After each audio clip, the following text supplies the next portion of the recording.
नाज़रीन, मैं हूं आपके साथ समीना रमजान। प्रोग्राम खबर ये है और मेरे साथ मौजूद हैं सईद काजी साहब और समी इब्राहिम साहब। इनको भी हम प्रोग्राम में खुशामदीद कहते हैं। आज भी बहुत सी अहम खबरें हैं क्योंकि एक तरफ तो इलेक्शन की तैयारियां हो रही हैं और यही वजह है कि हम देख रहे हैं कि इत्तेहाद बन रहे हैं, बिगड़ रहे हैं और ये भी हो रहा है कि लोग एक जमात को छोड़कर कभी दूसरी जमात में जा रहे हैं, कभी वापसी का रास्ता इख्तियार कर रहे हैं। इधर इमरान खान ने 23 मार्च को भरपूर सियासी क़ुव्वत के मुजाहरे का ऐलान भी कर दिया है और ये भी खबरें आ रही हैं कि 80,000 काउंसलर्स मीनार पाकिस्तान पर हल्फ लेंगे।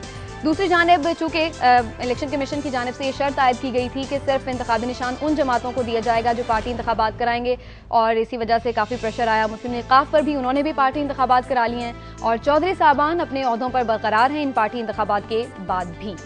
अगर बात की जाए कराची की तो सुप्रीम कोर्ट ने फिर कहा है कि कराची में हल्का बंदियां जरूर होंगी और दूसरी जानिब एमक्यूएम की सियासी कलाबाजियां भी जारी हैं। गवर्नर इशरत उल इबाद साहब ने इस्तीफा जो दिया था वो वापस भी ले लिया है, ताहम एमक्यूएम ऑपोजिशन में भी है और गवर्नर हाउस पर कब्जा भी जमाए हुए, तो ये एक बड़ी दिलचस्प सूरत हाल है। इसके अलावा ये भी इत्तलात आ रही हैं बलोचिस्तान से कि वहाँ पर गवर्नर राज जो कि लगाया गया था सानिया अलमदार रोड के बाद, उसको भी किसी वक्त ख़त्म किया जा सकता है ताकि वहाँ पर निगरान सेटअप कायम करने के लिए एक जो कानूनी और आइनी रुकावटें हैं उनको दूर किया जा सके और बाकायदा तौर पर वहाँ पर भी निगरान सेटअप कायम किया जा सके। अगर वज़ीर आज़म के नाम की बात हो रही है तो उस पर भी अभी तक कोई इत्तेफाक राय सामने नहीं आ रहा है। अब राजा परवेज़ अशरफ साहब जो है उन्होंने अपोजिशन लीडर चौधरी निसार को ख़त लिखा है और उन्होंने कहा है कि अगर निगरान वज़ीर आज़म पर नहीं इत्तेफाक होता है तो फिर ये मामला इलेक्शन कमीशन को भिजवाना होगा।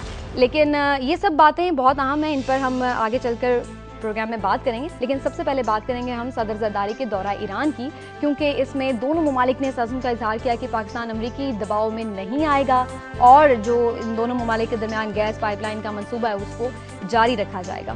तो क्या खबरें हैं इस हवाले से, ताज़ा तरीन सूरत हाल सबसे पहले जान लेते हैं अपने नुमाइंदे मियाँ शाहिद से। इस्लामाबाद से हमें ज्वाइन करें। मियाँ शाहिद, आपसे सबसे पहले ये जानना चाह रहे हैं कि अब बातचीत तो हो रही थी, कोई इम्कान है कि कोई डिक्लेरेशन आ जाएगा सामने, कोई मुआहदा हो जाएगा आज?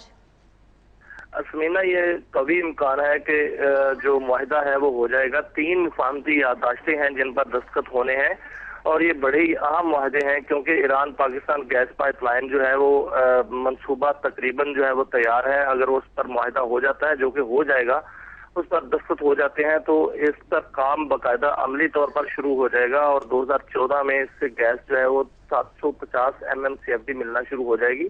दूसरा जो मुआहिदा है वो LPG दरामद का है। ईरान ने पाकिस्तान को $30 फी टन LPG जो है वो सस्ती, दूसरे मुल्कों से सस्ती जो है ऑफर की है। 10,000 मेट्रिक टन जो है वो LPG आएगी, जिससे पाकिस्तान में गैस की जो LPG सिलेंडर गैस है वो बहुत सस्ती हो जाएगी। तकरीबन 20 से 30 रुपए फी किलोग्राम तक इस पर फर्क पड़ेगा। इसके अलावा जो ऑयल रिफाइनरी लगाने जा रहे हैं ग्वादर में 4 लाख बैरल की, वो भी उसका मुफाहमती याददाश्त भी आज ही साइन हो जाएंगे और इसके अलावा जो फर्नेस ऑयल की दरामद है उस पर भी जो पेशरफ होने की तवक्को है। ये 3 जो मुआहदे हैं, 3 मुफाहमती याददाश्तें हैं। अगर इस पर दस्तखत हो जाते हैं और जो कि अब यकीनी है कि उस पर हो जाएंगे, तमाम अबहाम दूर हो चुके हैं, तो ये पाकिस्तान के लिए और ईरान के लिए, दोनों मुल्कों के लिए बहुत बेहतर हो जाएगा और जो तवानाई का बहरान है उसको, उसके खात्मे के लिए, उसके हल के लिए बड़ी मदद मिलेगी। ठीक है, बहुत शुक्रिया आपका मियाँ शाहिद। और इसी पर बात करते हैं हम।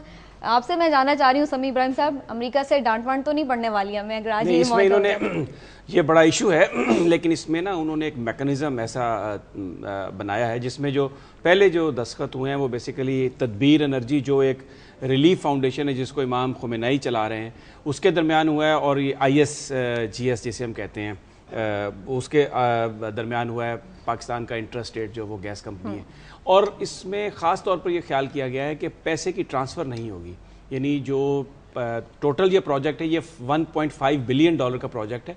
$500 मिलियन जो देंगे, पहले मरहले में 250 मिलियन मिलेंगे, फिर दूसरे मरहले में 250 मिलियन वो तदबीर कंपनी खर्च करेगी और पाकिस्तान के अंदर जो पाइपलाइन बनानी है आके वो उसमें पाइपलाइन बनाएगी। और जो दूसरा $1 बिलियन है उसको वो ये हासिल करेंगे GIDC से। GIDC जो इन्होंने लगाया है 2011 में पाकिस्तान में एक टैक्स है जो पहले 13 रुपये था, अब उसको 50 रुपीज़ पर बिज़नेस उन्होंने वो MMBTU लगाया।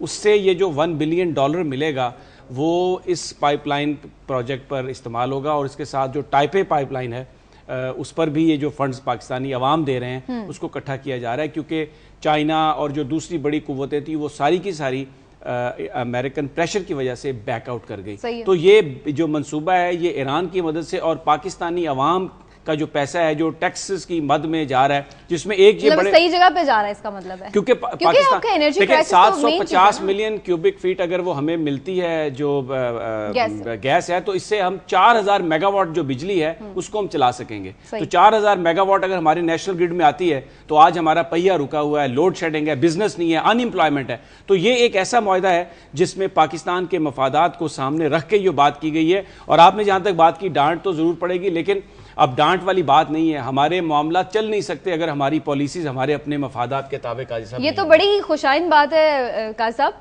कि हम अमेरिका के सामने डट गए, उसकी मर्जी के खिलाफ हम ईरान से मुआहदा करने जा रहे हैं। पता नहीं डट गए हैं या नहीं डट गए, मगर क्या है कि जो आप मामलात करते हैं और जो रीजनल इश्यूज होते हैं, अब चूंकि जब से मैशत जो है वो आलमी हो गई है, इसलिए सियासत भी आलमी हो गई है। और ये तो कब से मुआहदा, ये आज तो नहीं हुआ, इसको तो 3-4 साल हो गए, तो पाया तकमील तक नहीं पहुंचा।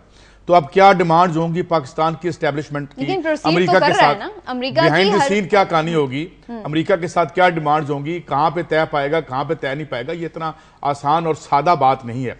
क्योंकि बहरहाल जो बढ़ता हुआ इन्फ्लुएंस है यहाँ पे, चाइना ने भी बैकआउट किया था, मगर बुनियादी तौर पे चाइना भी उसका यहाँ पे राइवल है, गवादर का भी इशू है। तो इन इशू पे अमेरिका इतना आसानी से बैकआउट नहीं करेगा। मगर सवाल ये है कि ये जो हम बात कर रहे हैं कि 4000 मेगावाट आ जाएगी, ओ भाई ऑलरेडी 19,000 20,000 मेगावाट बना सकते हैं, 17,000 मेगावाट हमारी जो है वो है। अच्छा, ब्रेक पर हमें जाना है काजी साहब, और बड़ी इंपॉर्टेंट ब्रेक है। इसके बाद हम आएंगे तो फिर जो सियासी सूरत हाल है उस पर भी बात होगी। नाज़रीन, आप हमारे साथ रहिए।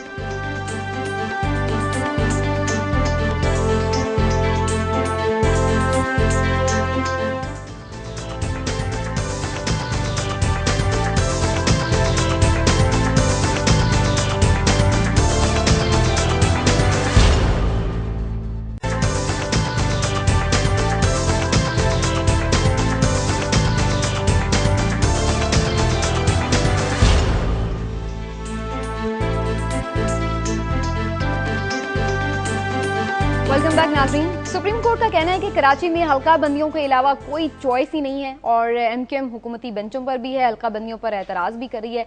इस सारे मामले का क्या होगा, बात करते हैं अपने नुमाइंदे लियाकत राना से। लियाकत, सुप्रीम कोर्ट ने अब वाज़ेह तौर पर कह दिया कि हल्का बंदियां की जाएंगी, सूरत हाल क्या नजर आ रही है इस सिलसिले में कराची की? देखिए समीना, कराची की सूरत हाल तो जो है वो सबके सामने है। आज तो रोजाना 10 से 15 अफराद को बेगुनाह और मासूम लोगों को कत्ल कर दिया जाता है, लेकिन ना कोई कातिल पकड़ा जाता है, ना किसी कातिल को आज तक सजा मिली है। नहीं, मतलब हल्का बंदियों के मामले को लेकर के क्या माहौल है, क्या सियासी जमातें इसको सपोर्ट करेंगी? क्योंकि अभी तक तो ऐसा नहीं था, एमक्यूएम तो इसके अगेंस्ट थी। देखिए, तो एमक्यूएम कराची की सबसे बड़ी स्टेक होल्डर है। वो कराची में जो हल्के हैं, जिस तरह सुप्रीम कोर्ट ने कहा कि जो कौमी असम्बली के हल्के तमाम को इक्वली दोबारा तकसीम किया जाए ताकि किसी को कोई शिकायत ना रहे, तमाम लोगों को उनके हक के मुताबिक, उनके जो हिस्सा बाई जुस्सा के मुताबिक उनको वोट का हक मिले, लोगों को इलेक्शन में हिस्सा लेने का इख्तियार मिले। लेकिन एमक्यूएम जो कि सबसे बड़ी स्टेक होल्डर है वो इस पूरे प्रोसेस के खिलाफ है और वो सुप्रीम कोर्ट में भी गई थी, लेकिन उन्होंने सूरत हाल को देख कर उनके वकील डॉक्टर फरोग नसीम ने अपनी अपील वापस ले ली। अब जो इलेक्शन कमीशन का जो कराची में लोग हैं वो भी नहीं चाहते कि कराची में डिलिमिटेशन हो, लेकिन तमाम सियासी जमातें जो एमक्यूएम के अलावा है वो ये चाहती हैं कि कराची में नए सिरे से हल्का बंदियां की जाए ताकि उन्हें भी इलेक्शन में हिस्सा लेने का पूरी तरह मौका मिल सके। अब सूरत हाल ये है कि चूंकि इलेक्शन कमीशन भी के अमला भी नहीं चाहता कि कराची के हालात की वजह से उन्हें इस प्रोसेस में इन्वॉल्व होना पड़े, और वो बार बार कोशिश कर रहा है कि जो secretary election commission Ishtiaq Ahmed Khan ने वादा किया है सुप्रीम कोर्ट से उस पर अमल दरामद ना हो सके। जी नहीं, लेकिन लियाकत राना, अब तो खुल के बात वाजे आ गई। सुप्रीम कोर्ट ने कहा कि आप हल्का बंदियां करें, इनके जो तमाम आर्गूमेंट्स थे वो सुप्रीम कोर्ट ने रिजेक्ट कर दिए। अब हल्का बंदी कैसे रुकेगी और क्या करेगा इलेक्शन कमीशन? देखिए समी साहब, जहां तक इलेक्शन कमीशन का कहना है, पहली बात तो यह है कि इलेक्शन कमीशन की तरफ से जो सीनियर एडवोकेट पेश हुए, लगता है उन्होंने आर्गुमेंट्स नहीं किए और उन्होंने सुप्रीम कोर्ट का वो फैसला ही नहीं पढ़ा था जो अक्टूबर 2011 में सुनाया गया था। और कल जो उन्होंने दलाइल दिए उससे कहीं भी नहीं लगता था कि वो नहीं, ये तो लियाकत, ये तो माजी की बात हो गई ना। अब मेरा सवाल आपसे ये है कि फैसला आ गया, रिजेक्ट हो गई डिलिमिटेशंस को डिले करने की बात, अब इस पे अमल दरामद कैसे करेगा इलेक्शन कमीशन? देखिए समी साहब, इसमें मुमकिन ये है कि एमकेएम दोबारा इसमें रिवीजन में जाए, रिव्यू पिटीशन दोबारा फाइल करें, क्योंकि उन्होंने विड्रॉ की थी। तो और डॉक्टर फरोग नसीम का भी कहना था कि हम जो इलेक्शन कमीशन की रिव्यू पिटीशन है उस पर जो रिजल्ट आएगा उसके बाद फिर लाहे अमल का ऐलान करेंगे। तो ये भी मुमकिन है, लेकिन क्योंकि सुप्रीम कोर्ट का फैसला भी आ चुका है तो यकीनी तौर पर इलेक्शन। अच्छा ये बताइए अगर रिव्यू पिटीशन भी जो है वो आगे नहीं जाती, इतना टाइम है इलेक्शन से पहले कि अगर इस पे हमने इम्प्लीमेंट करना हो तो इम्प्लीमेंटेशन हो सकती है इस वक्त में? इस पर अमल दरामद हो, लेकिन वो कहते हैं कि हम पाबंद हैं। नहीं, वक्त है हमारे पास, अगर हम इम्प्लीमेंटेशन शुरू कर दें आज से तो ये हो सकता है। देखिए, सेक्रेटरी इलेक्शन कमीशन ने सुप्रीम कोर्ट को तो यकीन दिलाया था कि 1 से 2 महीने के अंदर, उन्होंने पहले 1 महीने का कहा था, लेकिन सुप्रीम कोर्ट ने कहा था देखने अगर ज्यादा टाइम चाहिए तो उन्होंने कहा 1 से 2 महीने के अंदर ये काम हम स्मूथली कर सकते हैं, इसमें कोई रुकावट नहीं है। सिर्फ हमें सिंध गवर्नमेंट की सपोर्ट चाहिए, पुलिस और जो रेंजर्स हैं वो अगर इसमें मुकम्मल तौर पर सपोर्ट करें तो ये बड़े आराम से ये सारी चीजें सूरत हाल जो है वो प्रोसेस कंप्लीट हो सकता है। ये तो बड़ी इंपॉर्टेंट बात है। शुक्रिया आपका लियाकत राना। इससे पहले कि मैं इस मामले पर आपसे बात करूं, हमारे साथ बहरीन से कॉलर हैं बशारत साहब, उनसे बात कर लेते हैं और उनका मौक़िफ़ जान लेते हैं। बशारत साहब, क्या कहना चाहेंगे आप? जी वालेकुम सलाम। क्या हाल है? जी अल्लाह का शुक्र। क्या कहना चाहेंगे बशारत साहब? मैं कायद साहब इब्राहिम साहब से कहना चाहता हूँ और आपसे भी गुजारिश करना चाहता हूँ। बहुत गरीब आदमी हूँ, इधर 8-10 में मजदूरी करता हूँ। हम लोग पाकिस्तानी 10,000 रुपया लेता हूँ। मेरा एक 16 बड़ा मेरा भाई था जो अभी इसकी मुस्लिम लीग नून की पनाह है, हल्का नंबर 114, तहसील जावरवाल, जिला नारवाल में मेरा भाई था मोहम्मद शाहद। उसको कत्ल कर दिया था कुछ लोगों ने हमारे गांव के थे, और उन्होंने सिर्फ उसकी अगर गुनाह या तलीम कराना किसी बाप का या भाई का या बहनों का, कि किसी भाई को तलीम करके आगे भेज दें, अगर गुनाह है तो हम लोग समझेंगे हमारे भाई के साथ। अच्छा बशारत साहब, आप यूँ कीजिएगा कि आप ऑफ एयर इस सिलसिले में जो भी मामला है वो डिस्कस कर लीजिएगा और उसके बाद फिर जो है हम इस बारे में देख लेंगे कि क्या हो सकता है। आप हमें ईमेल कर दीजिए और उसके बाद देख लेते हैं कि क्या इस सिलसिले में आपकी आवाज़ जो है वो आगे तक कैसे उठाई जा सकती है। बहुत शुक्रिया आपका। नाज़रीन, इससे पहले हम बात कर रहे थे कि जो कराची में हल्का बंदियों की सूरत हाल हुई है उस पर, और लियाकत राना से हमारी तफसीली बात हुई। कायद साहब, आपकी जानिब में आना चाहती हूँ। अब एमकेएम सबको पता है कि इस चीज़ पर उसकी रिजर्वेशंस थी, दूसरी जानिब इलेक्शन कमीशन को वाज़ेह तौर पर उन्होंने, अच्छा सुप्रीम कोर्ट ने ये भी रिमार्क्स दिए हैं समी साहब और कायद साहब कि हमें पता है कि इलेक्शन कमीशन और जो सिंध की हुकूमत है वो नहीं चाह रही है, मरदमशुमारी से इस बात का कोई ताल्लुक नहीं है। अब आपको लग रहा है वैसे हो जाएगा जैसे लियाकत ने बात की? समीना, बात वही है कि सुप्रीम कोर्ट का हुक्म तो आ गया कि क्या ये इस टाइम में मुमकिन है, और जैसे लियाकत राना कह रहे थे कि अगर जो सूबाई एडमिनिस्ट्रेशन है इलेक्शन कमीशन को वो सपोर्ट प्रोवाइड नहीं करती जो कि देनी चाहिए थी, तो उससे वो हल्का बंदियाँ नहीं हो सकेंगी। अब ये भी मुमकिन है कि सूबाई हुकूमत बज़ाहिर तो ये कहे कि जी हम आपको सपोर्ट कर रहे हैं, लेकिन प्रोसेस को इतना स्लो किया जाए, इतना डिले किया जाए कि जिसकी वजह से इस बात का इम्कान पैदा हो जाए कि इलेक्शन डिले हो जाएंगे। तो ये मामला खासा कॉम्प्लिकेटेड है, इतना आसानी से नहीं। और फिर एक और बात है कि उसमें एमक्यूएम जा सकती है अपील में, फिर जब हल्का बंदियां आप करेंगे उस पर एक इतराज़ात का एक लीगल टाइम होता है। अब ये तो नहीं हो सकता कि वो सारे जो इतराज़ हैं वो सीधे सुप्रीम कोर्ट में जाएंगे, वो एक लीगल उसका प्रोसेस है, तो वो एक इतना लंबा प्रोसेस है कि ये मुझे नहीं लगता कि ये प्रैक्टिकली मुमकिन हो सकेगा। लेकिन बहरहाल कोर्ट का ऑर्डर है, अब देखते हैं आगे चल के क्या। आपको लगता है कि कोर्ट के इस ऑर्डर पर भी अमल नहीं हो पाएगा, ये प्रैक्टिकली आपको मुमकिन लग रहा है? बेशुमार ऑर्डर्स पे पहले भी अमल हो नहीं पाया, मगर बात यह है कि हम पहले तो प्रॉब्लम की रूट पे जाए ना कि इशू क्या है। इशू ये है कि कराची में जो डेमोग्राफिक चेंजेस आती रही हैं, कराची के जो मैं पहले भी अर्ज कर चुका हूँ कि इसका जो एक पावर मैप है उसकी रीड्रॉल का वक्त आ गया। और कराची अहम क्यों है? अब कराची जो है उसमें उसकी अजीब सूरत हाल और भी है, कुछ 70% के करीब आपकी मैशत वहाँ कंसनट्रेटेड है। तो जितनी ये पावर पॉलिटिक्स लोग कर रहे हैं, इस पावर पॉलिटिक्स में कराची सबसे अहम है, क्योंकि अगर कराची में आपकी 15 सीटें हैं तो माशी एतबार से वो शायद पूरे पाकिस्तान की पार्लियामेंट पर भारी इसलिए हो जाती है क्योंकि वहाँ आपकी 70% मैशत है। तो वहाँ पर जो तमाम पोलिटिकल पार्टीज हैं वो चाहती हैं कि हमारा होल्ड हो, और वो उनकी एक जो जायज़ ख्वाहिश भी है, सियासत का मकसद इक़्तिदार में ही आना होता है। मगर इस वेरी कॉम्प्लिकेटेड सिचुएशन। मगर मेरा सवाल और है इन लोगों से, जिस तरह अभी अब बात हो रही थी जब हमने अब लियाकत राना साहब से तो लिया बी पर 7, 10, 15 बंदे और मर रहे हैं। कराची में जो है कितने फीसद लोग, 70% लोग कौन सा पानी पी रहे हैं? वहां पे हेपाटाइटिस कितना है। मतलब ये है कि ये जो हमारी पूरी रूलिंग एलीट है ना, इसकी अब एक ऑर्डर आ गया उसको कर लें, मगर उसको ना करने में क्या अमर मान है वो तो मैंने अर्ज कर दिया। लेकिन इसका मगर बात ये है कि हमने कराची जो है अभी आज बात हो रही है, मैं आज अभी स्टोरी देख रहा था, बलोचिस्तान की बात कर रहे हैं, कराची जो है उसमें इतनी ज्यादा दहशत गर्दी है कि वहां पे क्या क्या अजीब थेरीज हैं। तो हम कहां फंसे हुए हैं? कराची में जिंदगी जमीन पर क्या है, वहां क्या होना चाहिए, कैसे हम रिट्रीव करके अपनी वो जमातें तो ये कहती है ना कि फिर सारे मुल्क में बाकी ये लड़ाई चलती रहेगी, आइन की तो फलां शिक में ये हो गया, ये टाइम नहीं है, डिलिमिटेशन होनी चाहिए, नहीं होनी चाहिए। ओ भाई कराची में अमन नहीं है, कराची में इंसान जो है, अभी कल की स्टोरी में जो कर नहीं सका, कि ये जरा सुनिएगा, इस पे भी कोई बात हो जाए कि वहां स्टोरी मेन स्ट्रीम पेपर में छपी कि आप मकान की तामीर शुरू करते हैं तो चिट आ जाती है कि हजूर 10 लाख रुपया दे दें अगर आपने यहाँ, ये सारी बातें हैं। तो ये हम कैसे उससे हम पर्दा, लेकिन डीलिमिटेशन जोन से क्या ये सब मसाइल हल हो जाएंगे? बात तो ये हम डीलिमिटेशन में फंसे रहेंगे। हम जी ईरान से, हमारे मुल्क में गैस जो है तैर रहा है गैस पे, ईरान से गैस लेनी चाहिए या नहीं लेनी चाहिए, क्योंकि इंपोर्ट करने में दिहाड़ी लगती है, लिहाजा लेनी चाहिए। तो मैं ये कह रहा हूं कि ये सारा इशू हम इसी तरह से, हम मुस्कुरा रहे हैं, आप क्या रिस्पॉन्ड करना चाह रहे हैं? नहीं, मैं रिस्पॉन्ड नहीं करना चाह रहा। बात हो रही है डीलिमिटेशंस की, और जो मसाइल हैं उसका बड़ा गहरा ताल्लुक है इससे, डीलिमिटेशन से, इसलिए कि एक बड़ा सियासी ग्रुप ये कह रहा है कि जनाब कराची पे एक कब्ज़ा ग्रुप है और उसका कब्ज़ा इसी तरह बनाया गया था कि मखसूस हल्का बंदियाँ करके तो उन लोगों को जितवाया गया था, अब हल्का बंदी वापस होनी चाहिए। जबकि MQM जो एक बड़ी स्टेक होल्डर है वो ये कहती है कि अगर ये मामला है तो हल्का बंदी पूरे मुल्क में आप करें उसको, और फिर अगर करनी भी है जो आइन में कानून के मुताबिक है कि जब सेंसेस हो जाते हैं आप उसके मुताबिक करें, तो वो एक प्रोसेस है। वो काजी साहब ने जो बात कही है, कर रहा हूं कि कराची पे कब्जे की लड़ाई है खुल के बाद, इसमें सुप्रीम कोर्ट स्टेक होल्डर नहीं ना, मैं उसको कह रहा हूं। बात यह कि वो तो कानून के मुताबिक कह रही है डिलिमिटेशन करें। कराची का कौन सा आपने मसला हल कर लिया? अभी अभी आप अभी स्टोरी करेंगे, गवर्नर साहब चले गए, गवर्नर साहब वापस आ गए, तो अभी बात कर क्या कहानी है?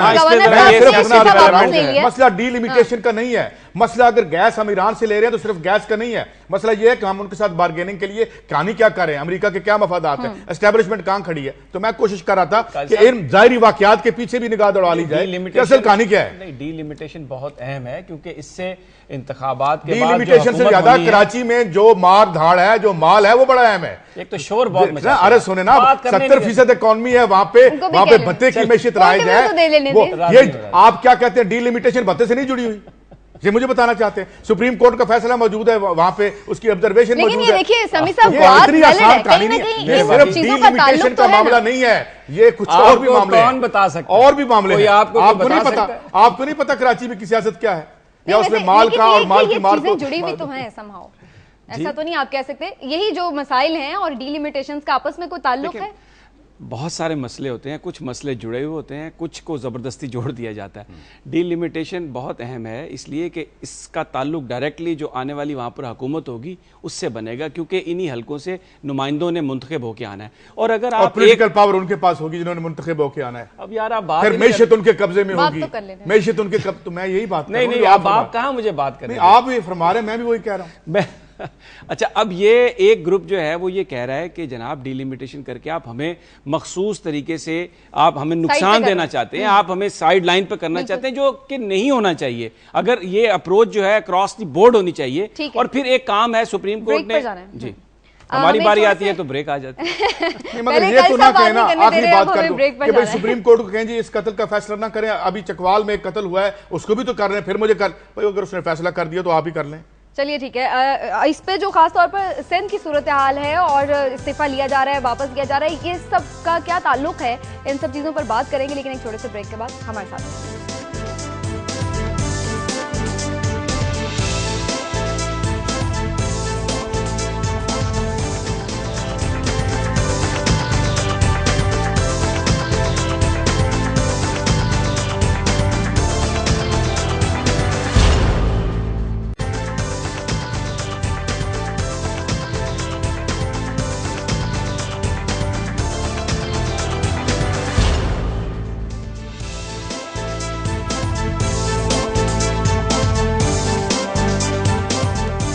सियासत के मैदान में बड़ी दिलचस्प चीजें हो रही हैं। गवर्नर सिंध इशरत उल इबाद ने इस्तीफा वापस ले लिया है और उनका ये भी कहना है कि मुल्क के सियासी हालात की संगीनी के पेश नजर इस्तीफा वापस लिया है। मामला क्या है जानते अपनी नुमाइंदा किरण खान से। किरण, गवर्नर साहब वापस भी आ गए हैं और इस्तीफा भी उन्होंने वापस ले लिया है, तो वापसी पर अब क्या सूरत हाल जन्म लेने जा रही है, अगला मूव क्या होने जा रहा है एमक्यूएम का?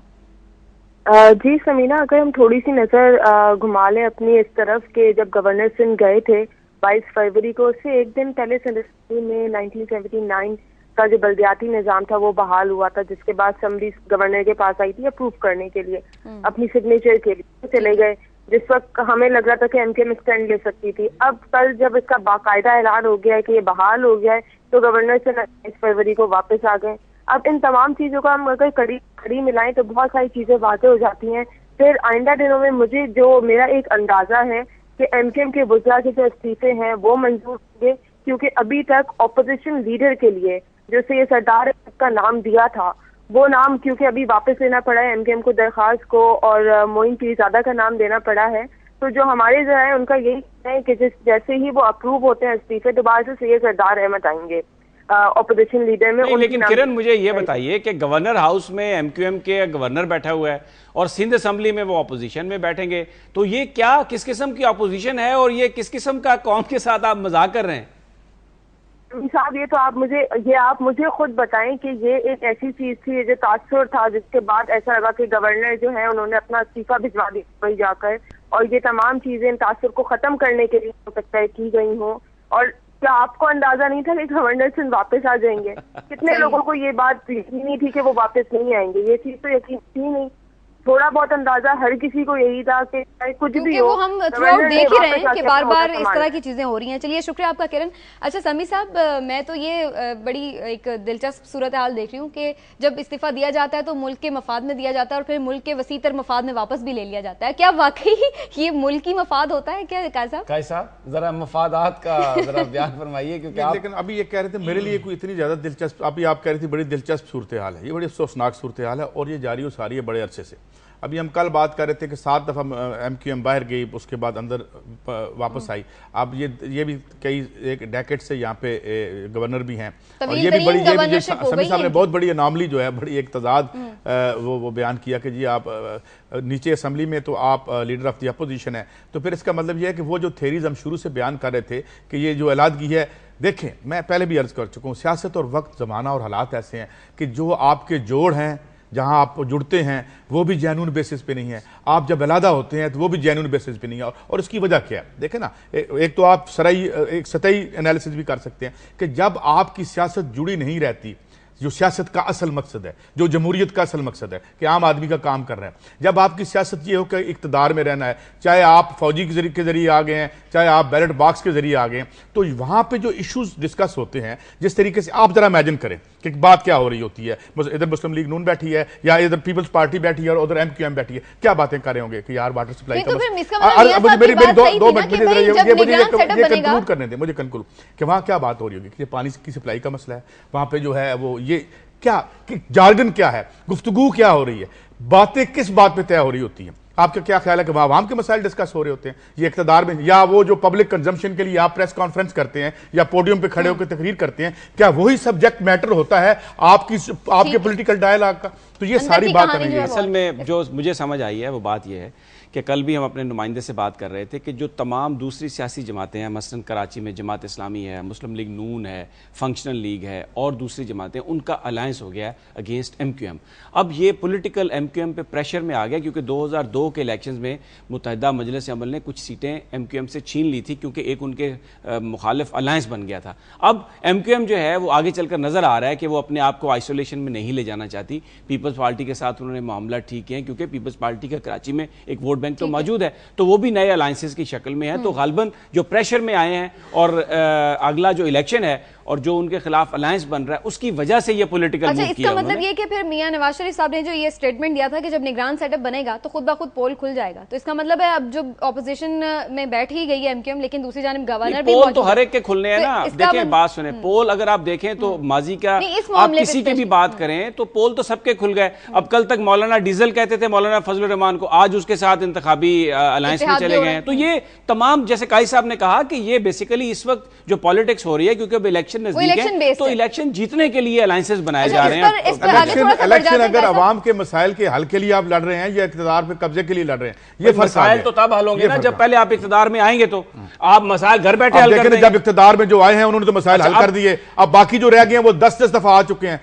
MQM जो है पिछले 20 साल से इक़्तिदार में बैठी है, मुस्लिम लीग नून 4 दफा आके घर जा चुकी है, दोबारा आ रही है, एक बार बैठे हैं, वो भी अल्लाह करे आ जाए इमरान खान साहब, उनको भी हम देख लें।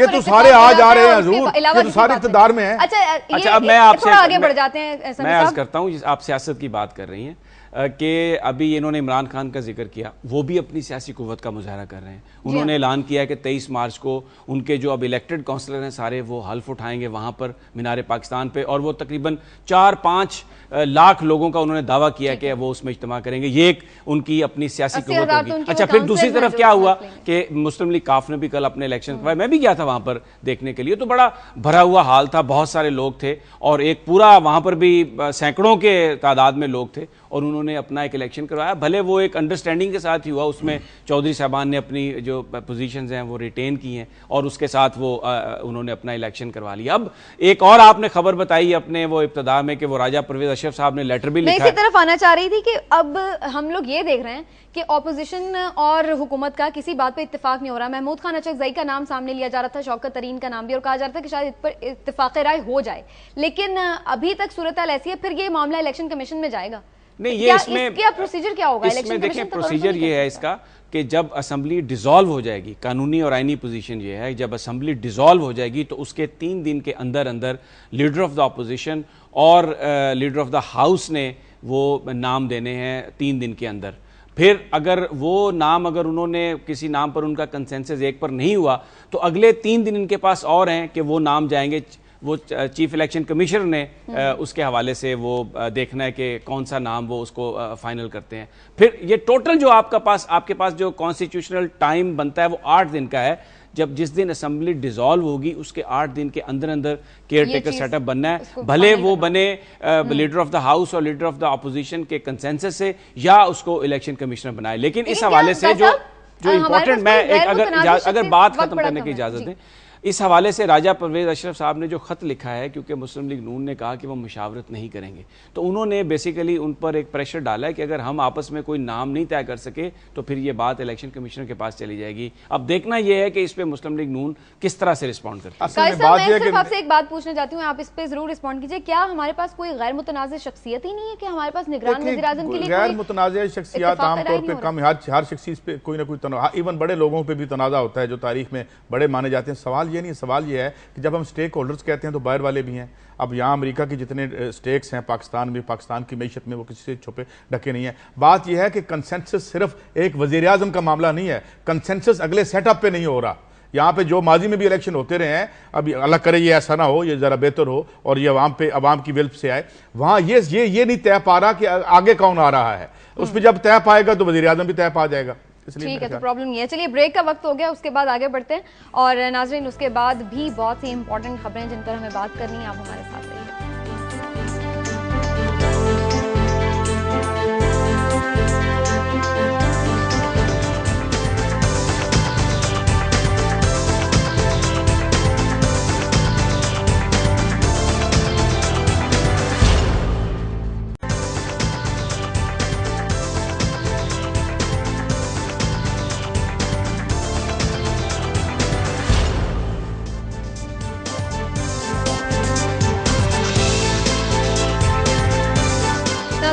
है कि सदर ज़रदारी ईरान से वापसी पर क्वेटा रुकेंगे और इस बात का भी इम्कान है कि गवर्नर राज आज उठा लिया जाएगा। इस पर अपडेट लेते हैं। क्वेटा से हमारे ब्यूरो चीफ इरफान सईद साहब लाइन पर हैं। इरफान, आज उठा लिया जाएगा गवर्नर राज, तो फिर आर्जी सेटअप क्या होगा?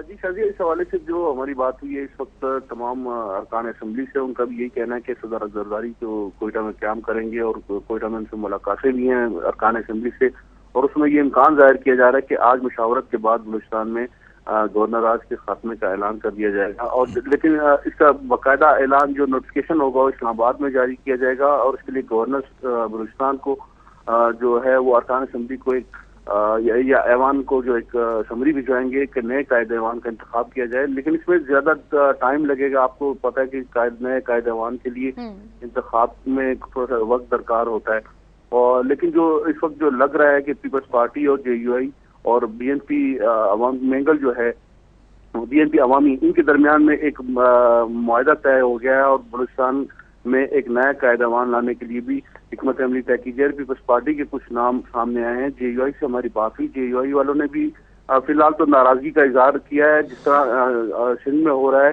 बलूचिस्तान में भी सेम उसी तरह हो रहा है कि 5 साल तक JUI पीपल्स पार्टी की इत्यादी रही, लेकिन अब ऐसा लग रहा है कि वो एक हिकमत अमली के तहत वो अपोजिशन में जाने के लिए पोजीशन में है और अपोजिशन के लिए उन्होंने अपने रास्ते भी खोल दिए हैं और उनका जवाब यही होगा कि बलूचिस्तान हुकूमत को बहाल नहीं किया गया, लिहाजा हम अपोजिशन में बैठेंगे। लेकिन ये बज़ाहिर ये सारी हिकमत अमली इनकी लग रही है पीपल्स पार्टी और JUI की। ठीक है। और बलूचिस्तान में जो नामों पर इत्तेफाक किया जा रहा है उसमें पीपल्स पार्टी के अब्दुर्रहमान जमाली हैं, इस तरह नए कायदावान के लिए सादिक उमरानी का नाम भी लिया जा रहा है। ये 2 नाम उम्मीद की जा रही है कि पेश किए जाएंगे पीपल्स पार्टी की जानिब से और जिस पर इत्तेफाक कर लिया जाएगा और इस तरह एक सूरत हाल को जो जिस तरीके जो आईनी उसमें ले आया जाएगा। शुक्रिया आपका इरफान साहब। आप लोगों की जाने पाऊंगी, ये जो क्वेटा में अगर गवर्नर आज हटाया जाता है तो उसके बाद फिर जो आर्जी सेटअप है उसमें वो लग रहा है कि चीजें स्मूथ वो बताया तो है इरफान ने कि उसमें शायद वो कुछ सियासी अपना वो कंसेंसस कर लेंगे, JUIF और वो BNP का उन्होंने बताया। तो ये एक सियासत है। अब रिक्वायरमेंट ये है कि ये सेटअप कोई केयर टेकर बनाने के लिए एक लीडर ऑफ द अपोजिशन हो, लीडर ऑफ द हाउस हो, वो असेंबली बहाल हो ताकि अगले इंतखाबात के लिए। ठीक है, चलें देखते हैं क्या होता है। अब तो स्टोरीज आपकी आज इम्पोर्टेंट हैं, मैं चाह रही थी आपको। हाँ, मैं इसमें अर्ज करता हूँ कि मैं ये मेरे पास हालांकि ये है तो इदारिया दुनिया अखबार जो आज छपा है, आमतौर पर इदारियों में बड़ी नेक मशवरे और बड़े बेजरन सी तहरीर होती है, मगर दुनिया के इदारी में हमें एक हार्ड न्यूज़ मुझे मिली आज, तो मैंने कहा इसको मैं शामिल कर लूँ। ये समीना कराची हैदराबाद सुपर हाईवे की तामीर और सेफ सिटी प्रोजेक्ट का मंसूबा था जिसे बड़ी उजलत में पास करवाने की कोशिश की गई और जो मीटिंग हुई वहाँ पे पता चला कि कुछ 14 अरब रुपए का मंसूबा बगैर टेंडर के दे दिया गया और इसमें एक ही ठेकेदार को देने के बाद ये भी हुक्म दिया कि इसके 1.5 अरब रुपए की फ़ौरन पेश की जो है वो पेमेंट भी कर दी जाए और बाकी रकम भी जल्द अज जल्द दी जाए। तो इसमें टेंडर नहीं लिए गए और ये जो आखिरी 25 दिन पीपल्स पार्टी के रह गए इसमें इसे खास तौर पर बिल्डोज करवाने की कोशिश की गई। फिर इसके साथ ही एक सेफ सिटी प्रोजेक्ट का मंसूबा है, वो भी $130 मिलियन का है, वो चीन की एक कंपनी को दिया गया, वो भी बगैर टेंडर के दिया गया। इस पे थोड़ा सा नज़ा भी हुआ कल मीटिंग में और ये कहा गया कि जी ये तो सुप्रीम कोर्ट का इस पर फैसला भी है और ये नहीं दिया जा सकता, जबकि अटॉर्नी जनरल का ये कहना था कि नहीं इस पे ये माने नहीं होता, जबकि लॉर्ड वीन कह रहा था कि नहीं ये फिर ये मामला रिफर कर दिया गया है, प्राइम मिनिस्टर साहब अब इसका फैसला करेंगे। अब मैं ये सिर्फ इसलिए मैंने ये उठाया कि ये जो हम बात करते हैं, बहुत सी सियासत की बात करते हैं, तो असल काम ये होते हैं करने वाले, यहीं पे फैसले होते हैं कि अवाम को एक सस्ती और अच्छी सड़क मिलेगी या एक बुरी और महंगी सड़क मिलेगी जो टूट जाएगी, पानी उनको साफ मिलेगा या नहीं मिलेगा, वहीं पे वारदात होती है। और अगर सियासत में इक़्तिदार का हसूल इन कामों के लिए है तो फिर हम बजा तौर पे कह सकते हैं कि हमारे साथ धोखाधड़ी हो रही है, क्योंकि सियासत इस काम के लिए इजाद नहीं हुई, जमहूरियत इस काम के लिए इजाद नहीं हुई। तो ये इन सब चीज़ों से ज़्यादा इंपॉर्टेंट मेरे ख्याल तहफ़्फ़ुज़ है। मैं खास तौर पर बात करना चाहूंगी जो वाक़यात पेश आ रहे हैं सहाफ़ियों के साथ। समी साहब, अच्छा बिल्कुल, ये आपने कहा सहाफ़ियों पर जाने से पहले मैं एक और बात, क्योंकि इन्होंने जिक्र किया सड़क का। अच्छा, कसूर से हमारे नुमाइंदे ने असलम खान ने हमें यह खबर भेजी है कि कसूर शहर से गंडा सिंह बॉर्डर के लिए 1 करोड़ रुपए की लागत से सड़क बनाई गई थी, क्योंकि ये अज्यूम किया जा रहा था दोनों भारत और पाकिस्तान के दरमियान जब रिलेशनशिप नॉर्मल हो रहे थे कि जो तिजारत है उसके लिए गंडा सिंह जो बॉर्डर है उसको इस्तेमाल किया जाएगा और आम आदमियों के आने जाने के लिए वाघा बॉर्डर को। तो वहाँ पर उन्होंने ये किया कि वो जो सड़क है उस पर चारा मंडी वो बना दी है और अब वहाँ पर जो सड़क का सत्यानाश कर दिया गया है, जो इर्द गिर्द जो कई कीमती पौधे थे वो सब बर्बाद कर दिए गए हैं। और उसकी वजह यह है कि क्योंकि चारा मंडी को शहर से बाहर ट्रांसफ़र करना था, वो ट्रांसफ़र करने के लिए जो ज़मीन एक्वायर करनी थी वो इंतज़ामिया वहाँ पर कर नहीं सकी और ये जो करोड़ों रुपए की जो सड़क थी ये अब बिल्कुल एक बर्बादी। आप ये फुटेज देख रहे हैं जिस पे चारा बिक रहा है। अगर हमारे नुमाइंदे असलम खान हैं इस पर तो उनसे बात कर लें। असलम खान तो हमारे साथ मौजूद नहीं है क्योंकि वो असलम खान से हमारा रब्ता हो गया, उनसे बात कर लेते हैं। बिल्कुल आप कर सकते हैं। असलम जरा मुख्तसरन बता दें कि ये अब इस सड़क की तो हम सूरत हाल देख रहे हैं, ये तो सारी की सारी चारा मंडी बन गई है। शायद असलम से राब्ता नहीं हो सका, लेकिन बहरहाल ये मनाजिर जो है वो खुद सब कुछ बोल रहे हैं, मनाजिर खुद बता रहे हैं कि जो काजी साहब ने जिक्र किया ना कि हाँ। कोई मनसूबा बंदी नहीं है, कोई हिकमत अमली नहीं है, हाँ। जो वहां पर जिले इंतजामिया उनको इस बात का एहसास नहीं है कि ये किस चीज के लिए बनाई गई। मैंने वैसे इतना भी नहीं कहा, मैंने ये कहा था जाती मनसूबा बंदी मौजूद है तो जो अवामी मनसूबा बंदी नहीं है। और अब मैं आपकी वो जो आपने सहाफियों के हवाले से बात की, देखें वैसे तो सहाफत पाकिस्तान में बड़ा खतरनाक पेशा बन चुकी है, लेकिन गुज़श्ता 2 दिनों में 3 दिनों में जो वाक़यात हुए, एक तो कराची में एक खुशनूद शेख साहब APP के चीफ रिपोर्टर थे, उनकी एक बड़ी मिस्टीरियस अंदाज में मौत हुई और अब एक कमेटी बना दी गई है। बताया ये जाता है कि उनसे भी भत्ता मांगा जा रहा था, तो वो भी एक दहशतगर्दी का शिकार ही हुए, जिसे हम मुआशी दहशतगर्दी कहेंगे। और जो कल मीरन शाह में जो सहाफ़ी मलक मुमताज़ जिनको शहीद किया गया, वो नामालूम लोगों की गोलियों का निशाना बन गए। अच्छा, नासिर दावड़ भी इस पर मौजूद है, अगर उनसे बात कर लें क्योंकि वो मलक मुमताज के बड़े करीबी साथी थे। जी जी बिल्कुल। नासिर, आप बताइएगा कि ये जो बढ़ते हुए वाकयात हैं, सहाफ़ी कैसा फील कर रहे हैं और कोई रद्द-ए-अमल और एहतजाज वगैरह फिर से शुरू हो रहा है? देखिए शाजिया, इंतहाई अजीब सी सूरत हाल है इस वक्त ट्राइबल एरिया में। अगर देखे तो इस वक्त मैं आपको बता दूं कि 3 कुव्वतें हैं कबायली इलाकों में। एक तालिबान है और सिक्योरिटी फोर्सेस, और तीसरी जो है वो सहाफ़ी है। लेकिन 2001 से लेकर अब तक कबायली इलाकों में 13 सहाफ़ी शहीद हो चुके हैं, और ख़ुसूसन जो साल 2013 है ये सहाफ़ियों के लिए इंतहाई खतरनाक है। नासिर, ये तो हिस्ट्री सबको पता है, पर्टिकुलरली हमें बताइए ये जो कत्ल हुआ मीरान शाह में, ये किस ग्रुप ने किया है? आप कुछ हमें बता सकते हैं कि इसकी क्या बुनियादी तौर पर ये क्यों हुआ? देखिए, जो 13 सहाफ़ी अब तक कत्ल हो चुके हैं, सिवाय हमारे दुनिया न्यूज के मुकर्रम खान मोमंद के जो तहरीक तालिबान ने इसकी जिम्मेदारी कबूल की है, बाकी जो 12 सहाफ़ी है वो बिल्कुल अंदर नगरी में है। अभी तक इसकी इंक्वायरी, जुडिशली इंक्वायरी कायम की गई है, लेकिन अब तक कोई इसका सुराग नहीं लगाया जा सका, नहीं किसी मुलजिम को पकड़ा जा सका, और नहीं वो ये मुलजिमान पकड़ सकते हैं, क्योंकि जो जिहादी तंजीमें हैं उन्होंने कल से ये अवेला शुरू किया है कि मलक मुमताज इंतहाई गैर मुतनाज़ा सहाफ़ी थे, इसके ऊपर किसी की एलिगेशन नहीं थे, और वो भी इस जंग का शिकार हो गए हैं। मैं बता दूं कि इस वक्त एक अजीब सी सिचुएशन है।